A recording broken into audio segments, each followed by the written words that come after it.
नमस्कार दोस्तों, मैं आप सभी का स्वागत करता हूं।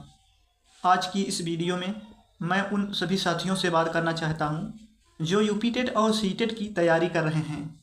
मैंने स्वयं यूपी टेट और सी टेट परीक्षा पास की है, इसलिए अपने अनुभव के आधार पर कुछ महत्वपूर्ण बातें साझा करूंगा।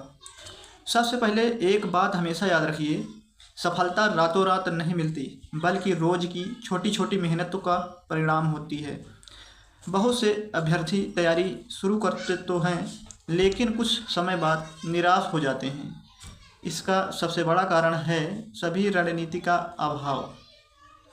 तो जो सही रणनीति होता है उसको सही से नहीं पूरा कर पाते, इसलिए वह असफल हो जाते हैं।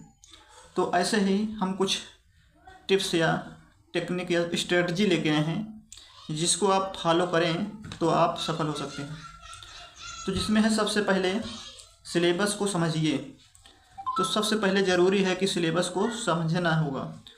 तो कई छात्र किताबें खरीद लेते हैं लेकिन सिलेबस को ठीक से नहीं देखते। इसलिए सीटेट और यूपी टेट में सफलता पाने के लिए सबसे पहले पूरा सिलेबस और परीक्षा पैटर्न समझना ज़रूरी है। जब आपको पता होगा कि परीक्षा में क्या पूछा जाता है, तभी आप सही दिशा में तैयारी कर पाएंगे। अब अगली बात करते हैं, दूसरा नंबर। तो इसमें है NCERT किताबों को आधार बनाइए। तो दूसरी बात जो ध्यान रखना है, आपको NCERT की बुक्स या किताबों का आधार बनाना होगा। अगर आप पहली बार तैयारी कर रहे हैं तो NCERT आपकी सबसे अच्छी दोस्त है। बाल विकास एवं शिक्षा शास्त्र, हिंदी, अंग्रेजी, गणित, साइंस, पर्यावरण जैसे सब्जेक्ट को आपको इन सभी विषयों के लिए NCERT की पुस्तकों को अच्छी तरह पढ़ें। अगला बात हम करते हैं, तीसरा नंबर, जैसे कि रोज़ाना अध्ययन का लक्ष्य तय करें।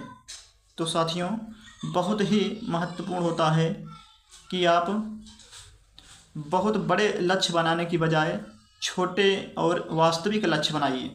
उदाहरण जैसे 2 घंटे थ्योरी पढ़ें, तो उसके साथ 1 घंटा प्रश्न अभ्यास करना ज़रूरी है और 30 मिनट रिवीजन के लिए ज़रूर निकालिए। रोज़ थोड़ा थोड़ा पढ़ना एक दिन में 10 घंटे पढ़ने से अधिक प्रभावी होता है। अब अगली बात करें, चौथा नंबर है, तो बाल विकास एवं शिक्षा शास्त्र, जिसको CDP बोलते हैं, पर विशेष ध्यान दें। तो सबसे महत्वपूर्ण है कि आप CDP का अच्छा रोल होता है यहाँ पर। तो आपको अधिकांश अभ्यर्थियों को यही विषय कठिन लगता है, लेकिन सच यह है कि अगर आप मनोवैज्ञानिक के सिद्धांत, सीखने के सिद्धांत और शिक्षण विधियों को समझ लेते हैं तो यह सबसे स्कोरिंग विषय बन सकता है। रटने की बजाय सीखने पर या समझने पर ध्यान दें। अगला टॉपिक है पुराने प्रश्न पत्र हल करें। तो पुराने प्रश्नों का बहुत ही महत्वपूर्ण रोल होता है। तो पिछले वर्षों के प्रश्न पत्र सफलता की कुंजी है। इनसे आपको पता चलता है कि किस प्रकार के प्रश्न आते हैं और कौन से टॉपिक्स महत्वपूर्ण हैं। समय प्रबंधन कैसे करना है, सबकी जानकारी इस PYQ प्रश्न से हो जाता है। तो कम से कम पिछले 5 से 10 वर्षों के प्रश्न पत्र अवश्य हल करके जाएं। तो अगला हम बात करें, तो मॉक टेस्ट ज़रूर दें। तो मॉक टेस्ट भी उतना ही ज़रूरी है जितना पढ़ना। तो मॉक टेस्ट का अच्छा खासा रोल होता है। तो बहुत से छात्र पढ़ते तो खूब हैं लेकिन टेस्ट नहीं देते। याद रखिए, परीक्षा में वही सफल होता है जिसने परीक्षा जैसा माहौल पहले से अनुभव किया हो। हर सप्ताह कम से कम एक मॉक टेस्ट दीजिए और अपनी गलतियों का विश्लेषण कीजिए। तो अगला बात करें जब हम, तो है नोट्स बनाइए। नोट्स, जिसको हम शॉर्ट नोट भी कह सकते हैं, अपने छोटे छोटे नोट्स तैयार करें। ये नोट्स परीक्षा से पहले रिवीजन में बहुत मदद करेंगे। विशेषकर महत्वपूर्ण सिद्धांत हुआ, शिक्षा शास्त्र हुआ, गणित के सूत्र, साइंस के कुछ कंसेप्ट या सूत्र, CDP तो हुआ ही, हिंदी व्याकरण के नियम जैसे हैं, उसको आप संक्षिप्त रूप में लिखें। अब आगे हम बात करें, तो सोशल मीडिया का सही उपयोग करें। आजकल के इस युग में सोशल मीडिया है जो कि बहुत सारे कंटेंट आपको उपलब्ध हो जाते हैं, परंतु आपको बहुत सीमित या सही से उपयोग करना है सोशल मीडिया। तो आज का सबसे बड़ी चुनौती ध्यान भटकना हो गया है। अगर आप तैयारी कर रहे हैं तो बेकार स्क्रॉलिंग करना बंद करें, पढ़ाई से जुड़े चैनल देखें। आपका हर मिनट आपकी सफलता तय करेगा। अगला है तुलना करना बंद करें। 9वां नंबर देखते हैं, तुलना करना बंद करें। तो कई अभ्यर्थियों दूसरों को देखकर परेशान हो जाते हैं कि कोई 6 घंटे पढ़ रहा है, कोई 10 घंटे पढ़ रहा है, लेकिन सफलता पढ़ाई के घंटों से नहीं, गुणवत्ता से तय होती है। अपनी यात्रा पर ध्यान दीजिए। अगला आप देखते हैं, असफलता से मत डरिए।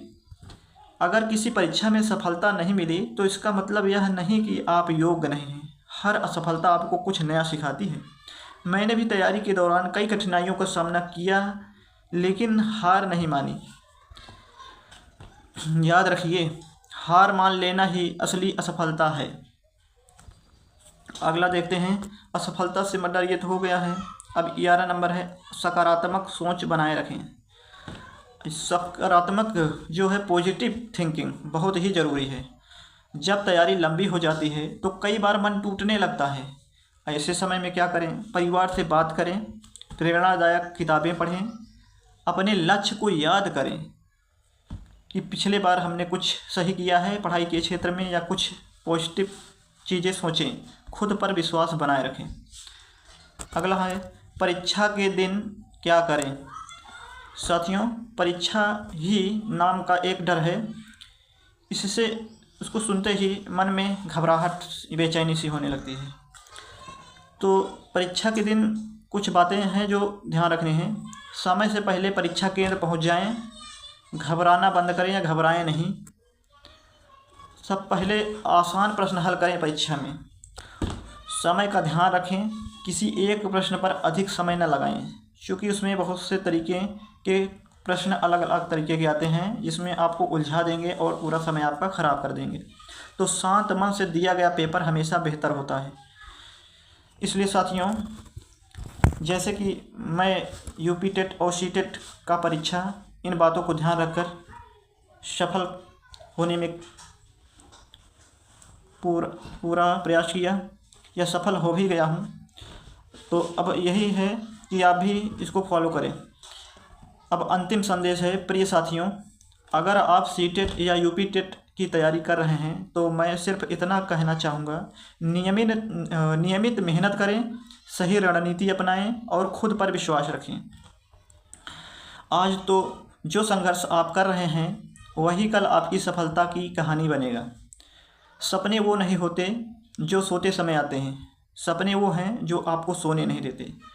मैं आप सभी के उज्जवल भविष्य का कामना करता हूं। अगर यह वीडियो आपकी उपयोगी लगे हो तो लाइक, शेयर और चैनल को सब्सक्राइब जरूर करें। धन्यवाद। जय हिंद मित्र।